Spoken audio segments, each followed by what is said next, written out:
Hey there, spooky friends, and welcome to another episode of the Scaryish podcast. Woo! I'm Robin Grace, this is Adam Diaz. Hello. And today we're here with a couple new topics, hopefully new topics. I know you're doing conspiracy theory type stuff, right? It's like mystery and it has some conspiracy theories attached to it, yes. I'm going to be covering more of the superstition side of things.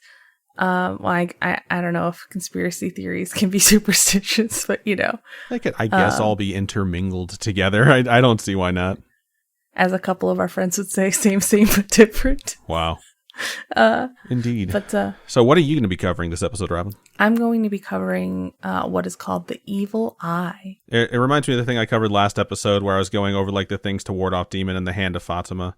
Because like some people like that's associated with the evil eye too. So I'm really curious about your topic. Oh, cool. I did not know that. Like I didn't put two and two together.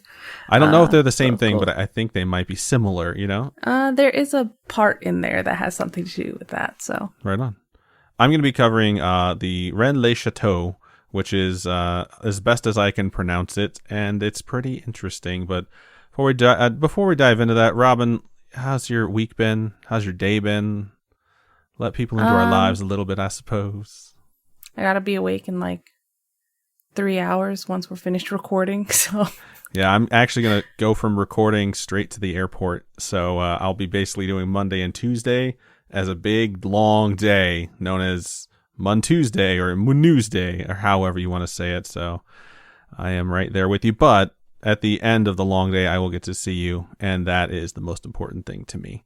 So it's going to be nice. Oh, well, that'll be cute and fun and interesting, and hopefully your day's not too bad on the plane in a couple hours. So and then like 8 hours at LAX, but yeah, I think it'll be fine. Anyways, let's go ahead and get into the meat and bones of this particular episode. So like I mentioned, I am going to be covering Rennes-le-Château. I almost said day. This week I really didn't have much direction. Like we had direction from the patrons last week. This week I was left to my own devices. And I'll be honest, I felt lost. I remembered a topic that had been suggested to us by a spooky friend regarding some sort of event or something that there's now a festival for out in Colorado. But I could not for the life of me find it in our messages or in our suggestion list. So when I was scouring through the suggestion list, I saw one that had already been in there for a while. And I was like Googling things to sort of refresh my memory on what's already in there. And when I Googled this particular one, it kind of like led me down a hole. And honestly, that's really how you figure out what your topic is going to be sometimes. You're not really sure. So you start looking into different things. And the ones that sort of like naturally draw you in, you start thinking like, oh, I kind of want to tell someone about this, and that becomes your script, and you just write down what you learn the deeper you dive. And that's what I did. So I present to you, dear listener, Rennes-le-Château. Now, Rennes-le-Château is a place I've seen on like a Mysterious Places video, I think on YouTube in the past. I think it was actually hanging out in Anaheim, or maybe it was on one of our vacations where we like went to cons and we stayed with the JJ Obsession in the same hotel room. We were like watching stuff on YouTube. And they said it was this mysterious place where crazy things have happened, but I think I caught like the end of the video. So I started doing some research, and turns out there's a lot of different things people believe about this place. So that said, what and where is it? Well, Rennes-le-Château is a commune in southern France. And a commune is like a town or an incorporated municipality in the United States. that's like where cults hang out, right? No, it's like just a small town, basically. Anytime I hear commune, it always is attached to like, I was in a cult. We lived in a commune. I mean, if you're calling it a commune in the U.S., then I think that's sort of a different thing, but it has a different connotation in France. The area itself, though, has a ton of history, which it isn't shocking. It was the site of a prehistoric encampment, which means that it was basically a place that human beings hung out before we were writing down things in history. It's a place of interest over centuries and even millennia. It's been a military encampment or town for multiple civilizations. It was a Roman colony.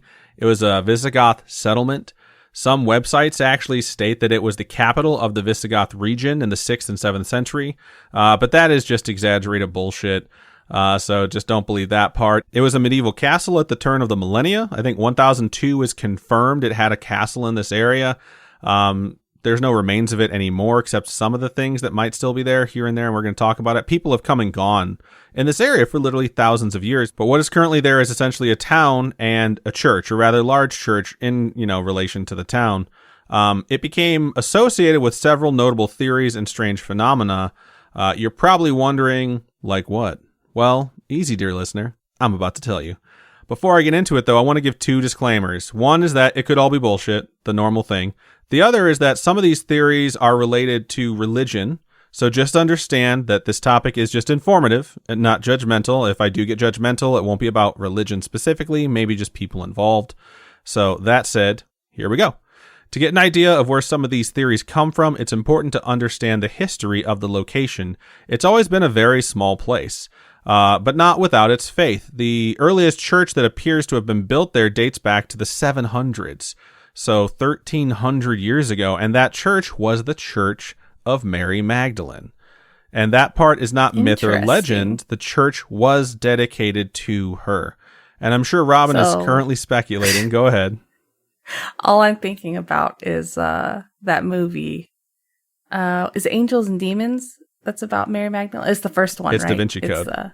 The Da Vinci Code. So my next bullet point is, in case she hasn't said it, yes, this is the place that has been written about repeatedly in many fictional books and theories, including and especially one called the Da Vinci Code. He doesn't explicitly reference this location, but we're going to get to it. I don't believe Dan Brown speaks of it. I've never read the book, and I know it's not in the movie, but spoilers, if you've never seen the movie, the idea of Mary Magdalene relocating to the south of France is tied in with this particular church, and I'll explain it. He's certainly not the first person, Dan Brown that is, to write about this. He's actually been sued by as few as two authors with similar stories, but they basically all had the same source material, so they have lost. No, this is actually not the church at the end of Da Vinci Code. That's Rosslyn Castle, which is actually in Scotland, but Rennes-le-Château has lots of folks that have hinted at something that's up in this particular spot. The church was from the 700s and was basically ruins when the Roman settlement was found at the turn of the millennia, and they rebuilt it. By the time the 1800s rolled around, it was in pretty bad shape. It's like 800 years later, that's to be expected, so it's, not bad that it's still standing. In the late 1800s, though, there was a Roman Catholic priest who called Rennes-le-Château home. He wound up trying to get the church restored. Now, this has been written about by a lot of folks, and there is research that's been done on this that's a bit sus, and I'll give you the information as we go and let you know what can be trusted and what can't, but take everything with a grain of salt. This is essentially the breakdown of what happened. This is my summary from a lot of stuff that I read. The priest, who made very modest money, I think they said that he made around $11,000 in today's money a year, decided he's going to restore the church. So he did. Significantly, he renovated the interior and the exterior of the church, completely new floor, new altar, new stained glass windows. He commissioned a very famous sculptor and painter of the time named Giscard of Toulouse to give statues of the saints and to paint a relief. That relief is massive. It's a massive painting of Jesus giving the Sermon on the Mount above the confessional area. He had a large statue of the demon Asmodeus holding up the water stoup, the holy water stoup crafted. The archways, the entrances are super elaborate. They have inscriptions. There are multiple places outside of the church itself that received beautiful renovations as well. He made a tower that had a circular turret with 12 crenellations that was used as a library. It originally had a different name and was later changed to be named after Mary Magdalene.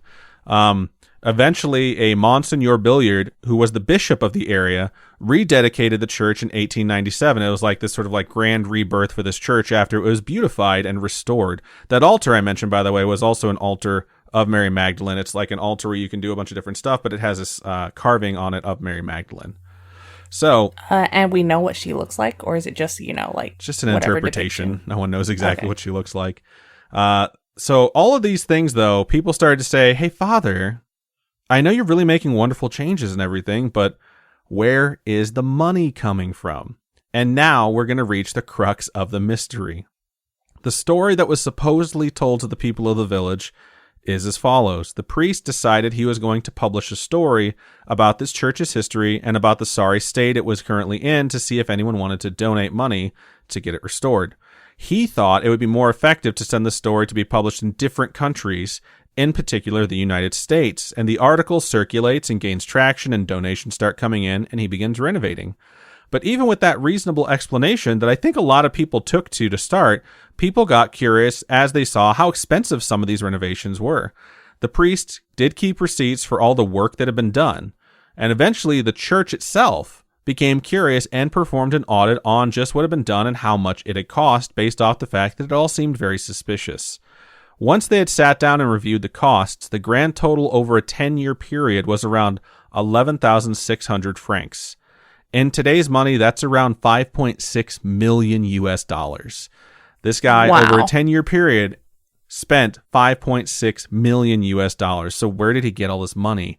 What's interesting is the same documentation that showed how much he spent also showed that before this mysterious money showed up, he was in debt. He had a debt of 105 francs outstanding. He only had 80.65 francs to his name at the time. What's amazing is the 1890s hit, and he's just spending money like nobody's business. As the church is investigating, folks around town realize something is up, and they start coming up with their own theories. Some speculated that he was into grave digging and taking valuables off of folks during their eternal rest and then selling them for cash. It's a sign of how judgmental and irrational people were, because for that theory to be true, he would basically have to be finding coffins continuously that are just absolutely stuffed with money. So eventually what happens is the church accuses him of something else, though, trafficking in masses. What that means is essentially he's selling positions within the church, or some form of selling quote-unquote spiritual things, like the ability to give blessings, for people to state that they're basically able to perform miracles, like because they've been like touched by God. It's very like planner indulgence type of shit, where you're basically selling something intangible to people with a ton of money, and you're basically exploiting your position within the church. So he's formally accused of this by the Roman Catholic Church, and they told him to bring all of his accounting books to his trial, and he refuses, and he doesn't even show up. So because of this, he's found guilty, and his priesthood is suspended. That's pretty nuts. Yeah. That's like the origins of the church's corruption. Oh, no, dude. The 1890s is not the origin of the church's corruption, but for this one particular dude, it's very telling when you've been accused of something, and you're told, bring the evidence to prove you're innocent, and you know if you don't go, you're going to be found guilty. And he just decides to not go, and he is found guilty. His priesthood gets suspended. After that, stories come out that his own home had become an estate. It went from like a tiny house to an estate during that time period. Some folks stated that certain parts of the design of Rennes-le-Château wound up having a mirror image created in his own estate. So It really begs the question, because this is a true mystery, where the fuck did all this money come from? And there have been lots and lots of theories. So this is like the unsolved mystery portion. I've given you the facts and some of the rumors and speculation behind it. And we're going to get into the more wild shit now that we're getting into this, not conspiracy theory necessarily, but definitely theory part of where this very real money came from that this guy was spending. One of the more popular theories shows up in the mid-1950s, like 60, maybe 40, 50 years after. I think his trial was actually in like 1910, so not too far removed. This theory is that while renovating, based off of donations he had actually received in the very beginning, the priest located something rather important. According to this theory, in the 1200s, the Queen Consort of France had to pay a ransom for Louis IX, which was her son. And a massive sum of gold was gathered because they didn't know how much was going to be asked, but they wanted to make sure that it was taken to a secret location so that it could be dispersed as soon as they knew how much was needed and where it needed to go. And you guessed it, the location was supposedly Rennes-le-Château. And the sum came in, and they took the money, they took all these gold pieces, and they went and paid the ransom, but only a few people knew where the secret location was, because not a lot of trust was out there. And after this happened, the people who knew either died or became unable to speak and communicate where this treasure was, and that the leftover total was 28,500,000 gold pieces, not dollars in gold, but pieces of gold left behind in this secret location that is supposedly Rennes-le-Château. So according to this legend, this is what was discovered by the priest as he's renovating the church, because this area does have a ton of history. So people sort of attach that to something from, the 1200s and said this must be where this mysterious treasure was, and that's why he just suddenly had a ton of money. Also, according to this legend, that would mean the treasure is still where it was found because he was only taking portions of it as was needed to buy all these different things because he essentially discovered this mountain of treasure. The priest supposedly had an assistant that also knew of the location, and when asked about it, they stated they would give the location to whoever inherited the property, but after the property got passed on to someone new, that person suffered a stroke or some form of disability that was sudden in onset and was unable to speak or write and died shortly thereafter, taking this secret to the grave. Folks likely enjoy this legend because it would mean there's a massive treasure still buried there and they want to go find it. So that's the first one. It's probably one of the... It seems like it's cursed. I don't know if it's cursed, but it's definitely like highly sought after, and most treasure is like money inspires evil in people a lot of times, but it's just because that evil exists and like the means people are willing to go through to acquire money is typically where that comes from. I just find it odd that, you know, the guy who works with him just happened to die at the most inopportune time where the treasure is like mysteriously lost. So, quote unquote, mysteriously lost. We'll keep going on these. There's another theory that states when this location was under the control of the Visigoths in the 6th and 7th century, they recovered what is known as the treasure of the Temple of Solomon. There's a lot of stuff that was supposedly part of the treasure of the Temple of Solomon. Those treasures include 1, a ton of gold, 2, the menorah, not a menorah, but the menorah. And, of course... the menorah from the actual legend of, like... And, of course, the Ark of the Covenant as well. Apparently, all these things would still be located somewhere under Rennes-le-Château. Another theory came up in 1967 when a book named L'Or de Rennes was published. There were 2 authors of this book who had a falling out over book royalties, and one of them apparently fabricated parchments, unbeknownst to his co-author until it winds up coming out after they have their falling out. And those parchments had references for things they claimed to be evidence for the theory that's in this book, okay? Those fabricated parchments that were made up by this person contained reference to something called the Priory of Sion. Shut up. This is totally true. Now you're just pulling my Da Vinci Code leg. This part is totally true. Like, this book talks about the Priory of Sion. They talk about these parchments that were discovered that talks about it. And a couple years later, I think for like the next 10 years, multiple documentaries are made about Rennes-le-Château, the Priory of Sion, treating it like it's a real thing, and ignoring the fact that these documents are supposedly fake. And yes, this is where many books get their inspiration for the Grail legend and connecting Mary Magdalene and the idea that she fled to the south of France and she was actually Jesus' wife and she gave birth to their children and that their identities is a closely kept secret. And there are supposedly documents that were housed in Rennes-le-Château that were believed to have been discovered by this priest in the late 1800s. It's further speculated that the priest then sold the information or blackmailed the church for a massive sum of money, which he then reinvested into the church and, of course, his own pocket. I should also tell you now, and I've deliberately left the name out, that the name of the priest, and this is totally true, is Francois Bérenger Saunier. The museum curator who gets murdered at the beginning of Da Vinci Code, the one who was the leader of the Priory of Sion, his name was Jacques Saunier, spelled the exact same way. It's an obvious reference to this particular story. So Dan Brown obviously did a bunch of research. Yeah, I mean, it's a little bit, it's not exactly the same. It's not about like the missing treasure. And it's not about a bunch of other stuff like the Ark of the Covenant, but it's about, you know, Mary Magdalene and all that other stuff. So, more recent investigations found documents that state that the priest actually did keep meticulous records of the donations, in quotations, that was received in large sums, and that they correspond to dates in his own personal correspondence, like a diary or letters that he had with these people, that showed the record of selling masses, or selling indulgences, or selling quote-unquote positions or power within the church. So it's really, really hard to nail down exactly what happened, aside from the fact that some priest who was super poor all of a sudden fell into a fuck ton of money. So it's either that, or that's what the Priory of Sion wants you to believe, is that those documents that were discovered were fake. It's either the priest stumbled onto a massive treasure, one of the largest in recorded history, and kept it secret while spending a ton, or He discovered the truth of the Holy Grail and Mary Magdalene and the lineage of Jesus Christ and blackmailed the Catholic Church and or the Priory of Sion, or... There's no way. Or he was a good old-fashioned con man. I mean, according to some accounts that may be fake from folks around that area, he liked booze and women more than he liked the priesthood.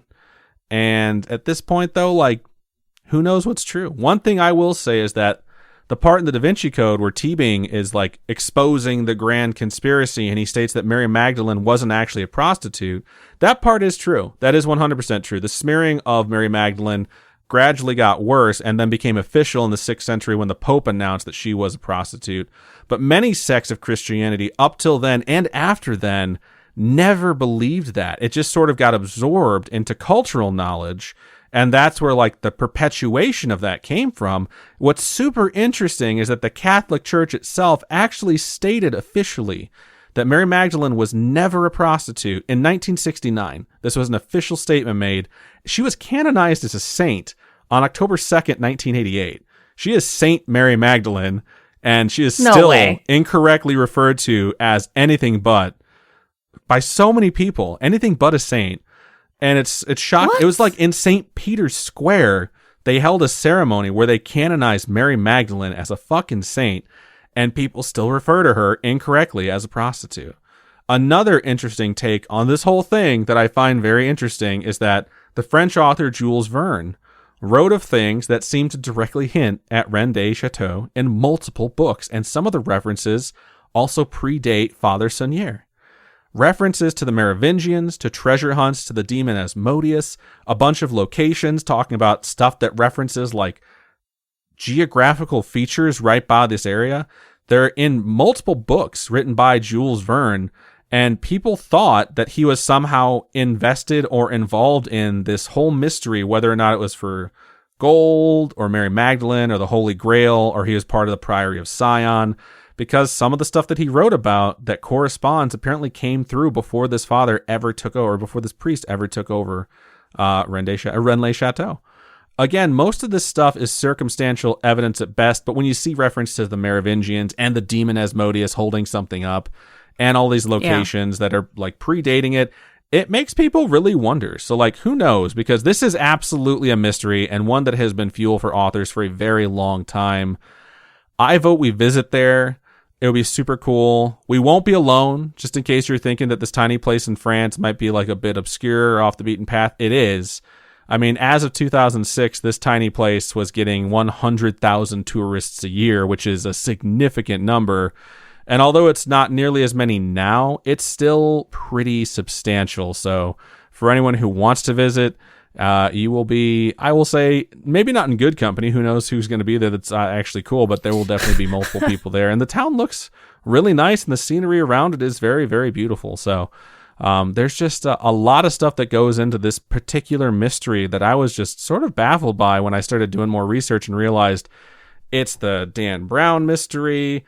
It's the Ark of the Covenant mystery. It's like this massive lost treasure from, and there's like a name for this treasure that was, put off to the side to pay for this ransom, particularly for Louis IX. So it's just like thing after thing after thing after thing after thing. I saw some stuff on the internet that stated that like people disappear here. I only saw like one instance of a story that was repeated over and over, and it like changes in details for each website. So I didn't actually put it into my script, but I'm pretty sure I heard that part on the YouTube video that I watched.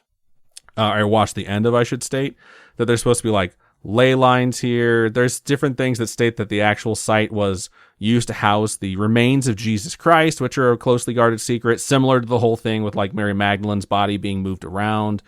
And it's just like every feasible conspiracy theory that could be associated with this based off its location seems to be tied to it. And I just couldn't help but think, like, what if this place is not special at all, and for whatever reason, because it's just had people there for such a long time, including one really good con man, all of a sudden it just became like involved in all these other legends. But I don't know if we'll ever know.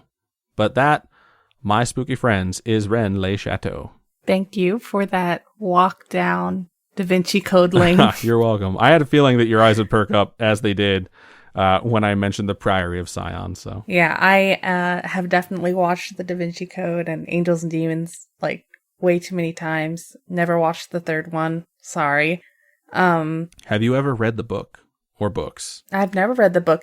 I worked at Borders when I was 18, and I remember how popular they were, the Dan Brown books, but I never picked up one to read myself. Maybe I should. I don't know. Who knows? I mean, I'd be interested in reading it just to see, now that I know all this shit, like how much of that original legend is like piecemealed into his mystery, because I understand why the other authors sued him. Because it's like, you had a good idea, and then someone else had a good idea, and then the third person had the good idea, and then the third person becomes like the most famous author in the world for like 5 years, you know? Yeah. It's like Dan Brown was as popular, if not more popular, than J.K. Rowling for a minute there, or Stephen King, or any of the other famous authors. But, you know, it's based off of this one particular legend that I did not realize was an actual thing until tonight. So if you didn't know that, now you do. If you don't know, now you know. Exactly. All right, before we move into Robin's topic, we're going to take a quick commercial break.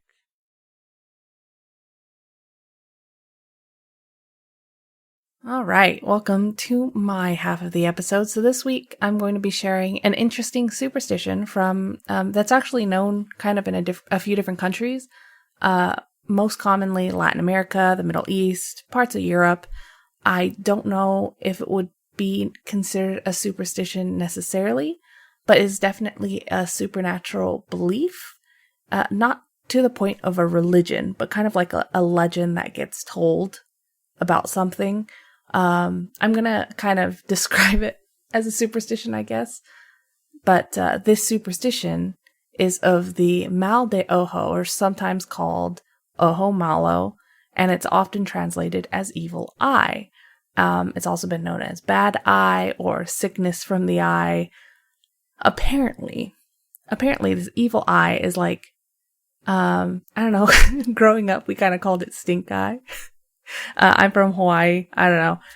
It's just like a dirty look. We call it stink eye in Indiana too. If okay. It's just like looking at someone with like pure hate, then yeah, I've heard stink eye a lot. Yeah. So it's kind of like giving somebody a really dirty look. And so how I saw it described was that if you're looking at some other person with like jealousy or envy, or, you know, just like anger and hatred, it can cause harm to this other person, and most especially to children.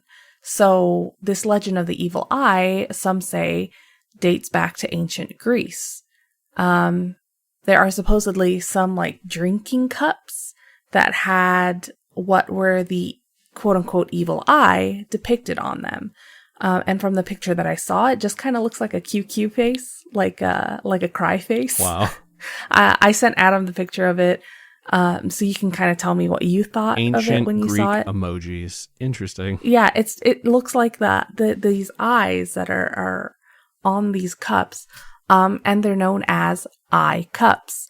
Of course they are. And it just looks like the eyes have like little teardrops coming off of them. Is there another cup that has like an eggplant on it? Because I imagine that one would have also been very popular. Yeah, super hot.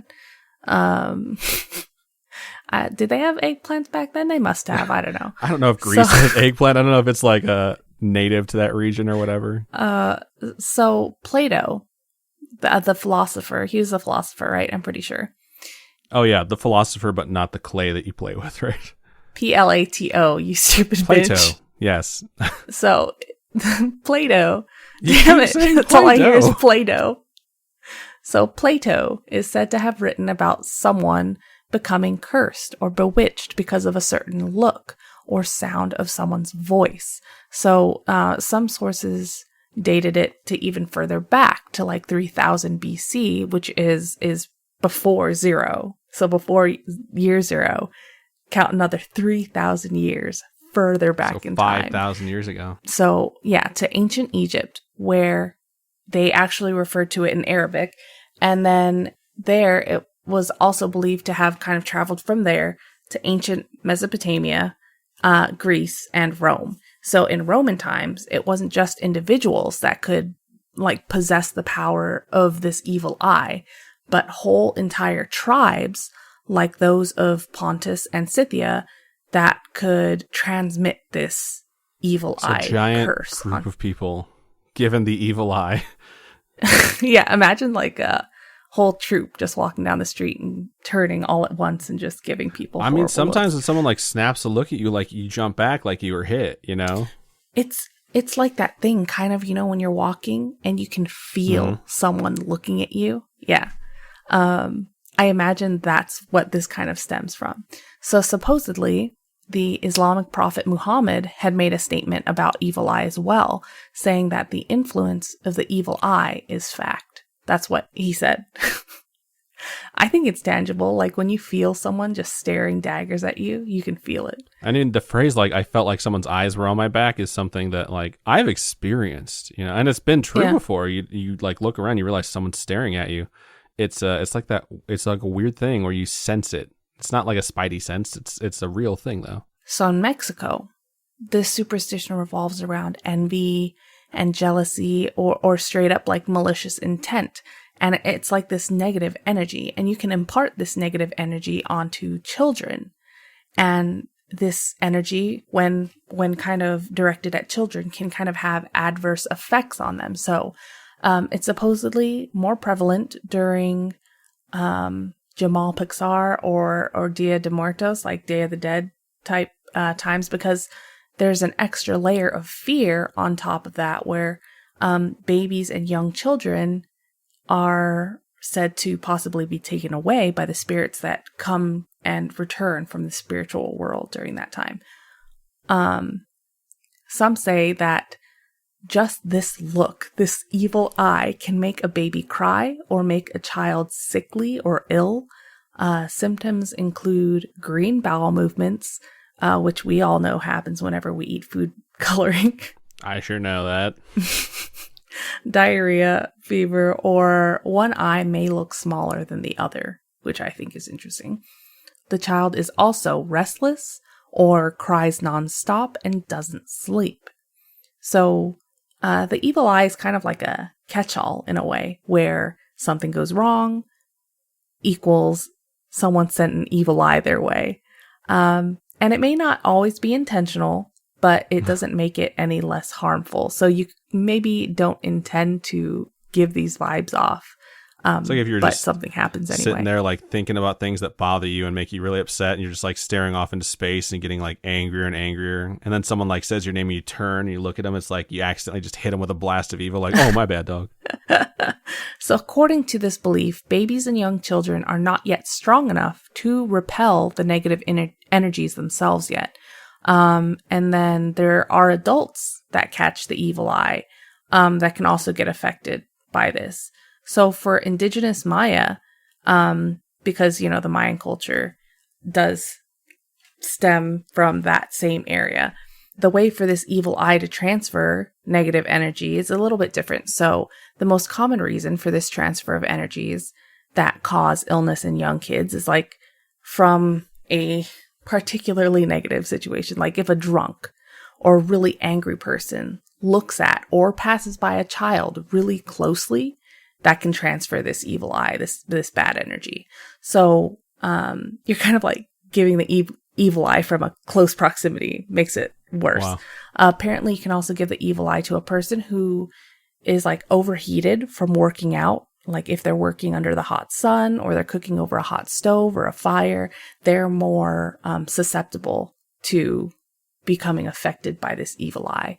Other causes include if someone coos at a baby and doesn't pick the baby up, you can transfer this. It's just so strange to me because I've done that before where I'm like, oh, they're so cute. You know what I mean? Yeah. If you make the mark of a cross on the baby's forehead, that could transfer something. Or if someone who's been to a cemetery and hasn't bathed, that can also transfer evil eye energy. I've heard about the cemetery bathing thing from you, actually. Some pretty out there ones are definitely the ones that don't really make sense to me are from like people who haven't had breakfast yet. So it's like those people that are like, I haven't had my coffee yet. Don't talk to me. I feel like those are the people that would give an evil eye because they're in such a shitty mood because they haven't had their coffee yet. It's like, you better back up or I'm going to blast you with some evil. Yeah. So if you haven't had your coffee yet or you're a pregnant woman. I really believe that one. Why? Pregnant women have heightened everything, like heightened senses. So I would imagine they have a heightened ability to deliver an evil eye. Pretty devastating one. All right. I didn't even think about that. That makes sense. And then even more so, if you are obsessed with your own child, you can pass on this evil eye. So that's interesting. Like pageant moms and people that are putting all their dreams onto their kids, stuff like that. Makes sense. Apparently, this belief kind of influences medicine in these cultures, in that some believe that this evil eye, it's like the root of all their problems. So patients will come into a doctor's office and just be like, it's the evil eye. You know, someone gave me this bad energy. As a doctor, I bet it's a really frustrating situation to work with, or really curious. Who knows? I mean, especially if you prescribe modern medicine to someone and absolutely nothing works. So the family starts freaking out even more. Like, this kid is perpetually sick. Like, what do we do? None of this medicine works on them. And there have been stories of babies that have died from this evil eye, because their parents didn't take their children to like a traditional healer for a cure to this bad energy.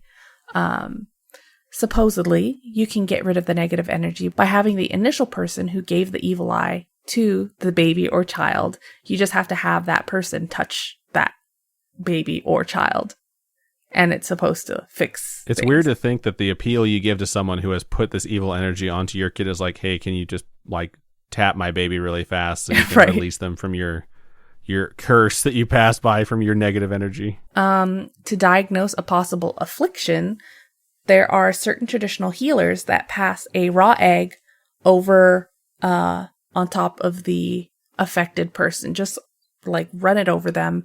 The egg is then left in a bowl under their pillow overnight. And if the egg cooks overnight, it indicates that their blood has been heated by this evil eye. And so they do have that affliction. Other rituals that have been said to get rid of the harmful effects of the evil eye include passing a raw egg over the affected individual. And if the child is in fact the victim to the evil eye, when the egg is then cracked into like a glass of water or alcohol or something, it will react a certain way. So the eggs left in the liquid, placed under the person's bed to absorb this negative energy, protect them. It's really interesting because we've watched horror movies before where they did that, where it was like an exorcism, you know, by a traditional healer type person, and they use that egg and try to collect the negative energy. I don't remember them cracking it afterwards, but I definitely know I've seen like the image of someone using an egg over someone who's supposedly possessed or whatever. I'm pretty sure they crack it afterwards and it's like black inside. In that movie. I don't quite remember exactly which one it was, but sounds familiar. Traditional Maya doctors use different medicinal plants to cleanse the bad air out as well. So they create a mixture of herbs that the child is then bathed in. And doing this is supposedly one of the most effective cures to get rid of this evil energy. Like the chicken pox. Like you take an oatmeal bath or whatever when you have the chicken pox to right. get rid of the itchy I don't energy. think I ever took an oatmeal bath. I think growing up, my mom probably used a lot of that pink lotion, the calamine lotion or something. I definitely did both. I remember I had chicken pox real bad, and I took a bath in like oatmeal that had like socks or something, maybe even pantyhose that had a bunch of oatmeal stuffed into it. And you just like drop them in like tea bags and the water turns like light brown. You're supposed to take them and like rub them on your chicken pox and all this other stuff. Interesting. Did you eat it afterwards? Fuck no, I ate it while I was in the bathtub, obviously. No, I don't know. I remember there's a scar on my face, on my nose, and it's a huge divot in my face. And it's because my mom picked my chicken pox. Because I don't think she realized it was a chicken pox. And so she scratched it and like, now there's a huge scar there. It's barely noticeable. I know it looks like a huge scar to the person that holds it, but like, I never notice it. So there are objects that can be used to protect from the evil eye as well. So there are bracelets, amulets, pretty much different accessories that can probably be blessed with the ability to fend off these bad vibes.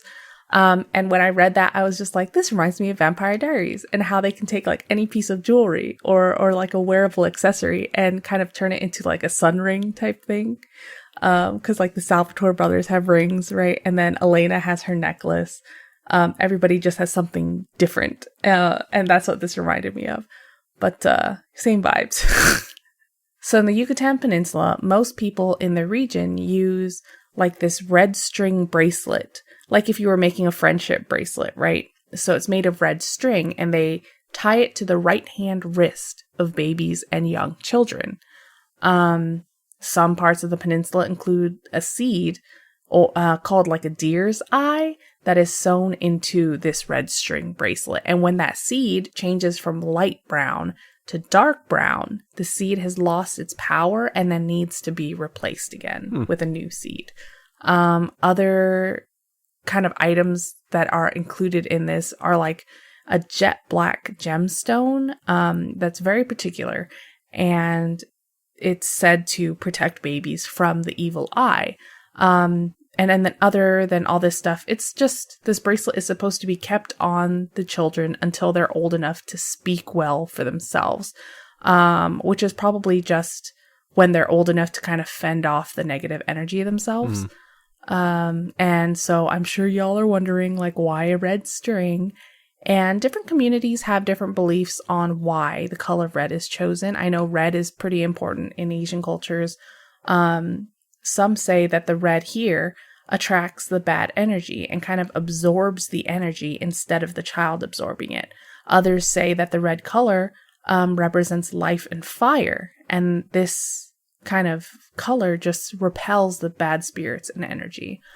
Some odd ones that I've read are like ways to fend off this evil energy, right, is to have the child's underwear be put on inside out, putting a diaper in the child's hammock while they're sleeping, or placing 2 machetes or shoes underneath their hammock or bed in the sign of a cross. And then this one here is especially gross, rubbing the child with the dirty underwear of their father. That's fucking weird. I was just like, I was like, that's disgusting. Who thought of that? Whoever you are, you're a pervert. It's fucking gross. I mean, with all due respect to other cultures and other things like that, dirty underwear wherever you go, like that's fucking nasty. That's not sanitary. So a popular talisman I saw a bunch on multiple sites was the Hamsa hand, which is what you talked about. Yep. And what did you call it again? The Hand of Fatima. Yeah. So it's that flat palm logo with an eye in the center of the hand. And I saw some cultures using it as like a protective, kind of like good luck talisman, kind of like how we have those omamori for good luck or like warding off evil spirits that we got from Japan. It's just another kind of version of that. Because mine is on my microphone right now. Yeah, I saw one where they hung this, it's like they made one out of clay and they hung it on their wall and it said like good studies or good health or something like that.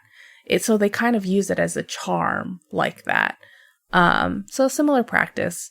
But that being said, like with many of our topics, each region does have its own form of talismans, causes, cures, and I'm going to be missing a lot because I did not put all of them, down in my topic here.